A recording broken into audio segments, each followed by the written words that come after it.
Hello, I'm Holly110 and let's get you set up with your equipment. Before we get into beat matching, I'm just gonna go through my equipment and make sure everything is working and you got the sound going. So this is my controller, my trusty steed of almost 10 years. This is the Numark Mixtrack Pro 3. They have a different model out now. But yeah, I'm really happy with the controller that I went for. Okay, so now we need to make sure that the sound's working and all of that. I have my headphones here and they plug into the controller. And then I've got my controller plugged in via this printer cable, I call it. You can see when I plug it in, it lights up, and that controller is plugged directly into my laptop here. You can't quite see it. For the purpose of this video, I have got the music just playing out of my laptop, but if you had some speakers, you would need one of these, RCA to RCA. This one plugs into the back of the controller here. Remember, red right, and it's usually black or white is in the other one. And then the other end, that will go into the back of your speakers. And then you need to make sure that your computer is playing the sound through the external device and not through the computer.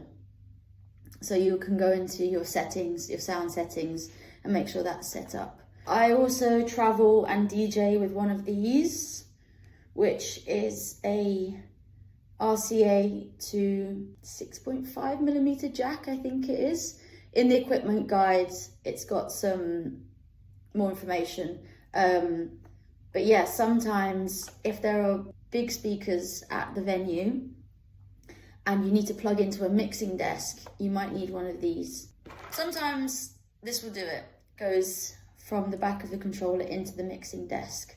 The video online will help you with that. So first of all, what you need to know is that this controller emulates CDJs, which is what you find in clubs.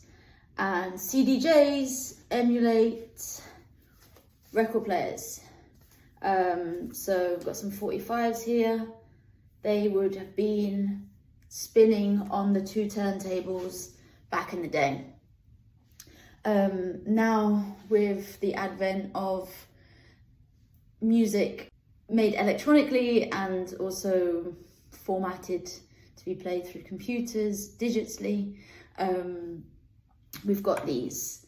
If you want some more information on that, check out Zoe's from USB to CDJ video.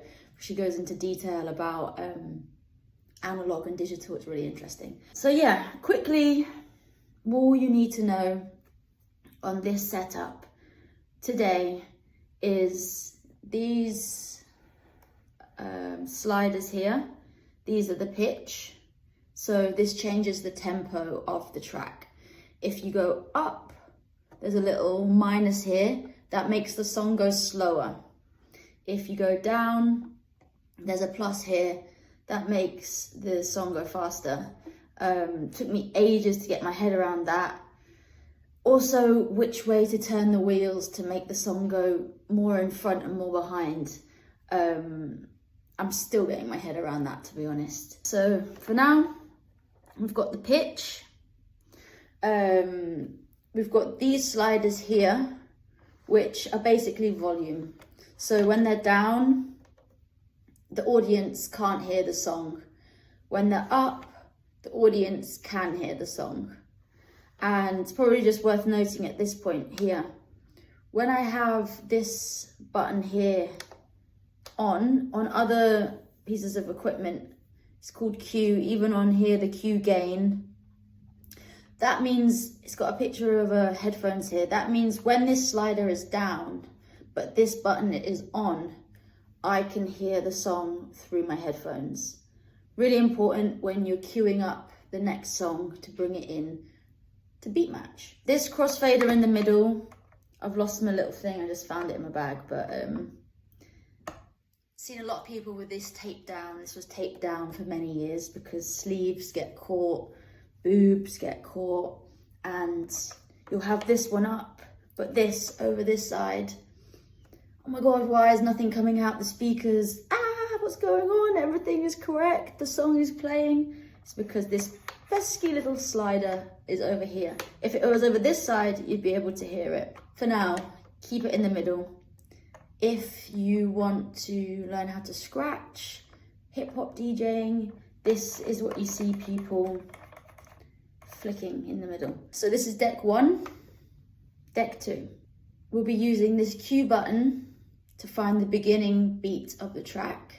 And then we'll be using the play button to, when you're ready, let the song play. And then we have the jog wheels here. So if you want to skip through the song, if it's got a long intro or something, you might want to do this and then cue it there. Or if the song is slightly out, you can use the side to nudge it. So yeah, that is the controller. Deck 1, deck 2, your little mini mixer in between, your volume, oh yeah, I didn't press play,